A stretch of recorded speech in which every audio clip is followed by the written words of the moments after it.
Today I'm going to look into testing inductors and transformers. Now, inductors, of course, are very important in many circuits, RF circuits especially, but they're also important in power circuits where usually transformers are used. The inductors themselves can be anything from an air core or actually just a piece of wire, but generally the wire is wound in a coil of some kind to increase the magnetic field. And so basically what we're going to be talking about is using a current to create a magnetic field that gives us certain properties that we can use in circuits. Generally, the model for an inductor is a coil and a resistor. Now, the resistor is there, not necessarily added deliberately. It's a part of the coil. It's the resistance of the wire. And generally, the way we represent that in an impedance diagram is the reactance of the inductor itself, that is, it's how much it opposes an AC current, is XL, is normally drawn in the positive J direction on a vector diagram. The resistance is normally drawn in the positive X direction, and then Z, which is the total impedance, is this vector, which is just the sum of XL and R. The angle that it makes is normally called theta. So let's talk a little bit about some of those, because that gives us a good idea of how the inductor might work. And then a little bit later we'll talk about what happens when we magnetically couple one inductor to another inductor to produce a transformer. So here are some of the important ideas about measuring inductors. I mentioned that the impedance is the vector sum of the resistance and the inductive reactance. Of course, this is just a right triangle. So using the theorem of Pythagoras, you can compute Z by just taking the square root of the sum of the squares. This is the hypotenuse of a triangle. XL is one side of the triangle, and R is the other side of the triangle. If you square each of those and add them together and take the square root, that gives you the magnitude of Z. Now, the angle, theta, is the angle whose tangent is the value of XL divided by R. And of course, tangent is opposite, which is XL, over adjacent, which is R. So opposite over adjacent is the tangent of theta. Tangent of theta also is the Q. So if you divide the inductive reactance by the resistance, you get the quality of the inductor. And that can be important, especially in tuned circuits, because it is generally the component that dominates the bandwidth of a tuned circuit. Generally, the Q of a capacitor is so high that for most tuned circuits where you have an inductor and a capacitor, it's the Q of the inductor that determines how sharp the tuning will be. The higher the Q, the sharper the tuning. In other words, the smaller the bandwidth. Q is also the amount of energy returned by the inductor to the energy lost. When you have an inductor and current flows through it, a magnetic field builds up. When you begin to lower that current, the magnetic field then contracts. And as it contracts, it returns all of the energy that was put into it. So in a sine wave, for example, if you start out at 0 and then you build up to some peak value, as you come down on the other side, your inductor is returning all of the energy, but the resistor is not. The resistor is dissipating energy. And so the ratio of the energy returned to the energy lost is a measure of the quality of the inductor. Another thing you might want to measure is power factor, which is a little different from the ratio of the inductive reactance to the resistance. It is generally the resistance of the inductor divided by the impedance, Z, which is of course this quantity here, which of course just means R over the square root of XL plus R squared. All we're doing is substituting for Z this side of the equation. Okay, that's enough theory for right now. Let's do a few inductance measurements using a couple of instruments. One of the instruments I'm going to use is the DE5000, which is a very nice LCR meter, and the other one is a Peak Atlas LCR meter. So let's get on to that. So now I have connected this small ferrite inductor to the Peak Atlas, and it's reading 87.2 microhenries, and it says the DC resistance is 0.4 ohms, and we'd expect that this would be a very low resistance. Now, the Peak Atlas runs an inductor like this at a test frequency of 200 kilohertz, and all it gives you is inductance and resistance.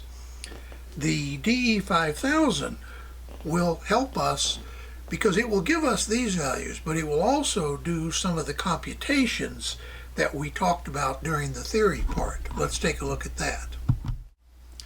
So now we've connected the same inductor, and we're going to turn on the DE5000. It will come up in auto mode, and in auto mode it checks the component and tries to determine what kind of component it is, and then uses the appropriate mode for that.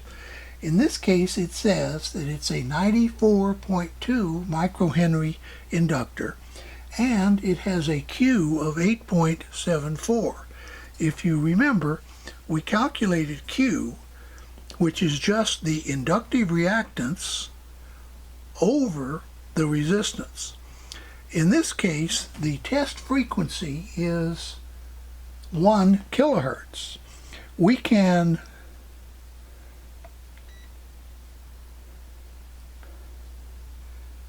change the frequency, and you notice we get a slightly different value for the inductance, and the Q goes up considerably. That's because at this higher frequency the inductive reactance is much larger, but the resistance remained the same. So remember that Q is a function of frequency, since it's the inductive reactance divided by the resistance, whereas the actual inductor value, it shouldn't really change with frequency. It does slightly, and that's partly because of the capacitance in the inductor that becomes a bigger factor at higher frequencies. All right, so that's how you measure an inductor. Now let's take a look at some transformers. So we've noted that when you apply a voltage to an inductor, a current flows, and that current causes a magnetic field to build up around the inductor. What if you take two inductors and you put them close enough to each other that the magnetic field of one interacts with the other? Well, what happens is the magnetic field produced by, for example, N1 will produce a voltage in N2 and a current. If you then put some kind of load on the other side, that current will flow through the load. And so we would like to know what is the what are the things we can measure about a transformer that will tell us things like, if we put a certain voltage on this side, how much voltage will we get on this side? And if we have a certain impedance on this side, or we want to know the impedance of this side, what effect does the impedance on the second side, called the secondary, have on the first side, called the primary? So here, for example, is a depiction of how we might measure the first thing, which is the voltage on this coil being coupled to this coil. It's called the voltage ratio, primary to secondary, and it is equal to the turns ratio. The number of turns in the secondary, in the primary, divided by the number of turns in the secondary, is the same as the voltage in the primary and the voltage in the secondary. Now, if you put some kind of load on the secondary so that current can flow, then the current that flows in the secondary is inversely proportional to the voltage ratio. In other words, the voltage ratio, which is also the turns ratio, is inverted for current. Or, to say it another way, if you have a transformer that steps the voltage up, then it steps the current down. If you have a transformer that steps the voltage down, then it steps the current up. So now let's talk about impedance. Impedance, the ratio from the primary to the secondary, is the square of the turns ratio. So it's this quantity, that is the primary number of turns divided by the secondary number of turns squared, is the ratio of the primary impedance to the secondary impedance. If you look back up here, this is the secondary impedance. So in a transformer, if you put a certain impedance on the secondary, you will get a reflected impedance in the primary. And the reason is that not only does the magnetic field of the primary affect the secondary, but the current flowing in the secondary produces a magnetic field that is reflected back through magnetic coupling into the primary. And so here is how we compute the ratio of those impedances using the square of the turns ratio. So now let's take a look at a couple of transformers. So I've connected the peak atlas to this small transformer. By the way, this transformer is intended to take 120 volts on the primary and put 12 volts across the yellow wires, and the center tap, of course, would mean that there's 6 volts between each tap and the black wire. So in other words, it's a 120 to 12, or approximately a 10 to 1 turns ratio. The inductance of the primary is 1.972 henries. The resistance of the primary is 142.8 ohms. And the test frequency it is using is 1 kilohertz. Now, it would be nice if it actually used something closer to 60 or 120 hertz, but the Atlas is primarily intended for use on inductors, not power transformers. So now let's use the DE5000 and measure this same transformer.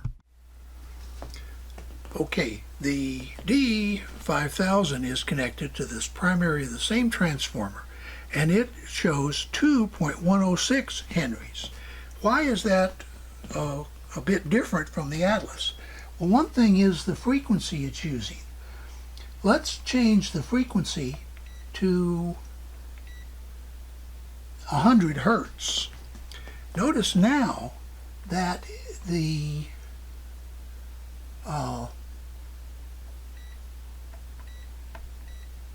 I'm changing the mode here to LCR. Notice now that the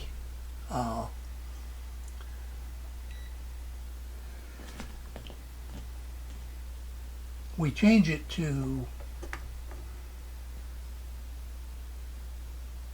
and we get 67, let me see if I can read that, 67.91 millihenries, which is quite a bit less.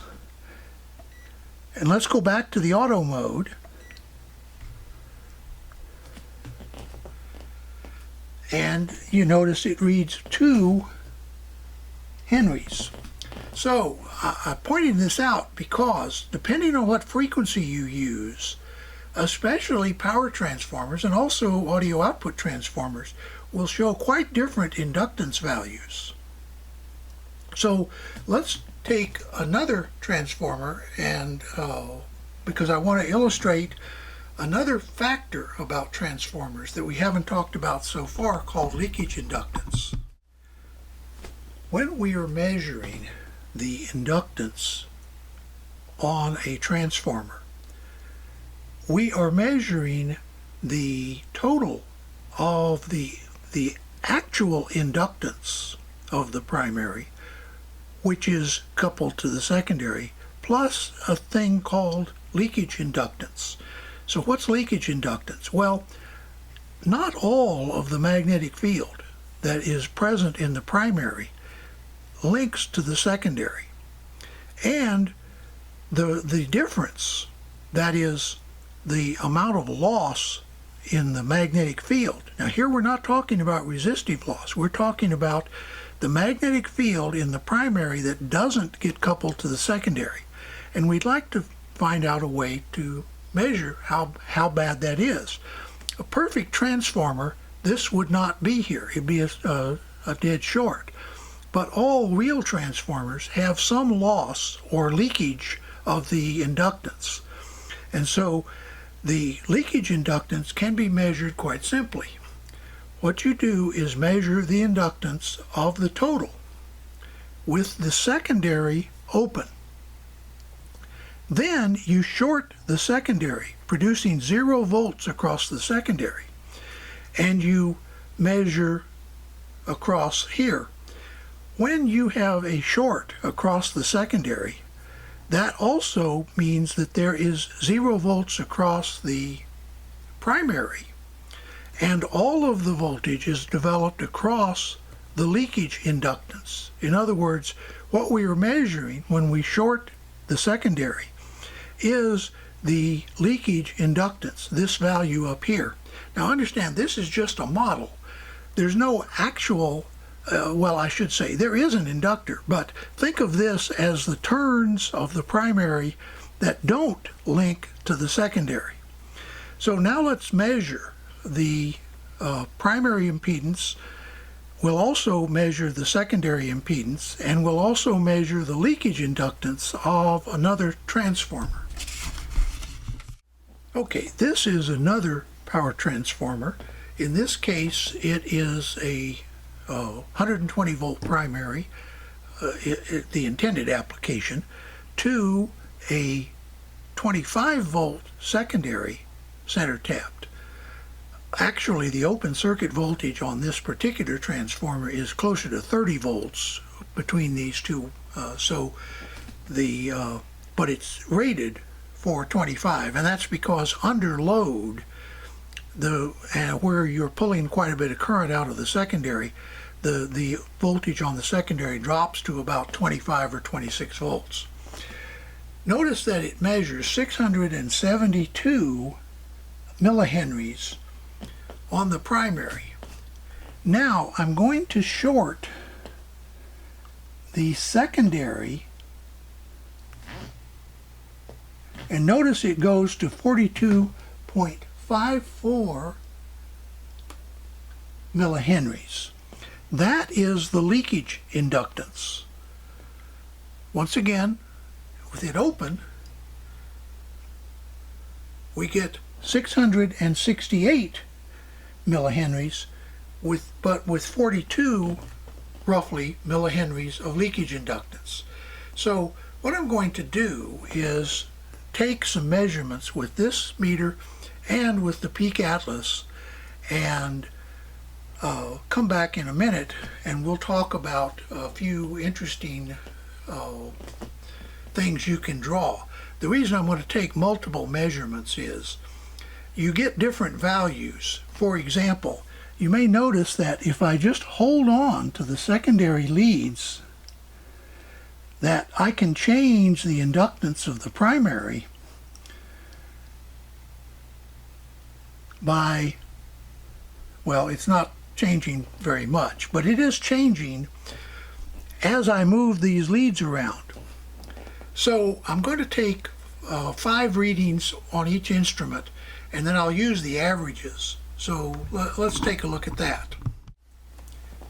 Here are the values that I got, and what this chart shows is winding 1 is the primary, what I've been calling the primary, the place you normally would apply 120 volts. And winding 2 is the secondary. Now winding 1 with the opposite winding open on average read 665.7 millihenries, and with the opposite shorted read 42.3.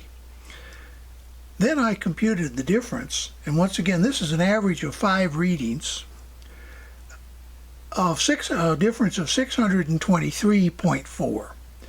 That is just this value minus this value.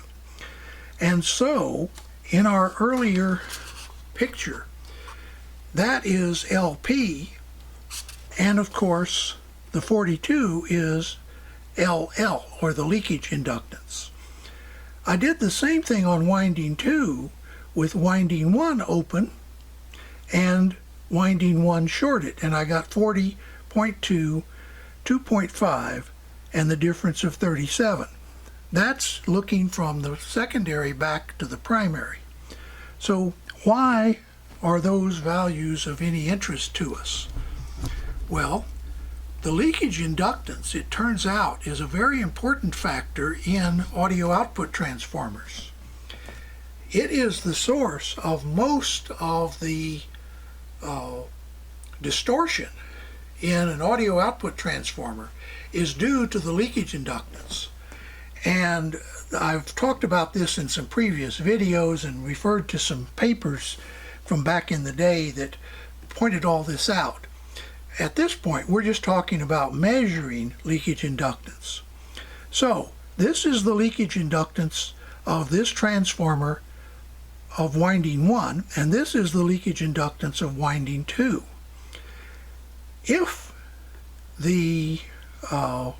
you calculate the ratio of the primary inductance to the secondary inductance, winding 1 to winding 2, you get 16.56.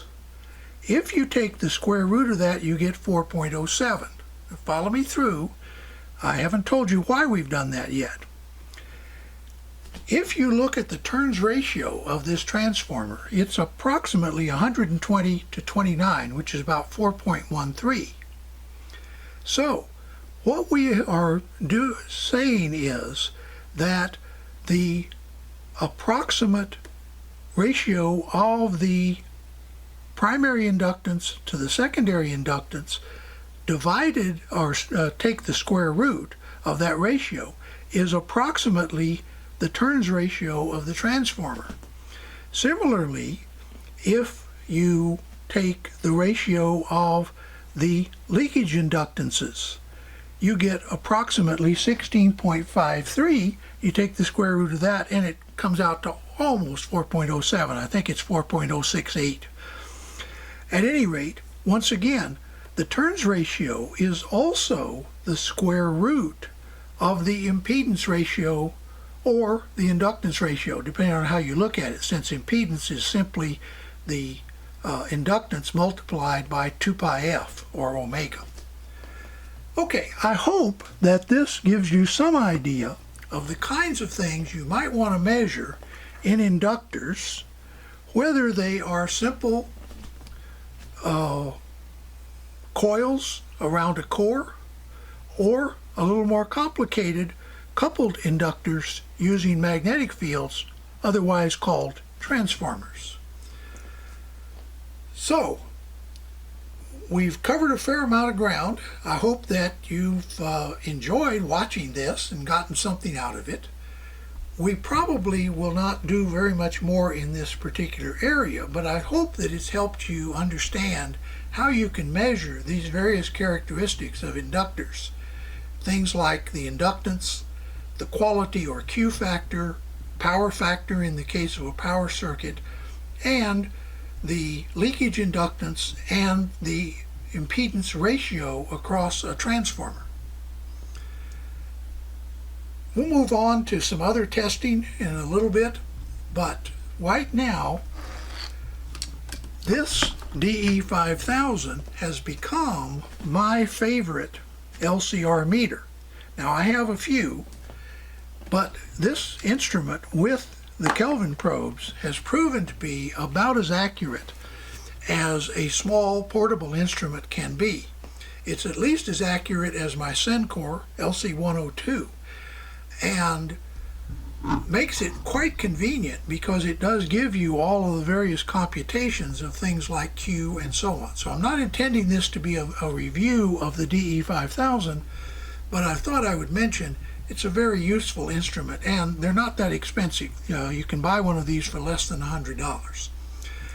Okay, well, have fun, keep experimenting, stay safe, have a nice day.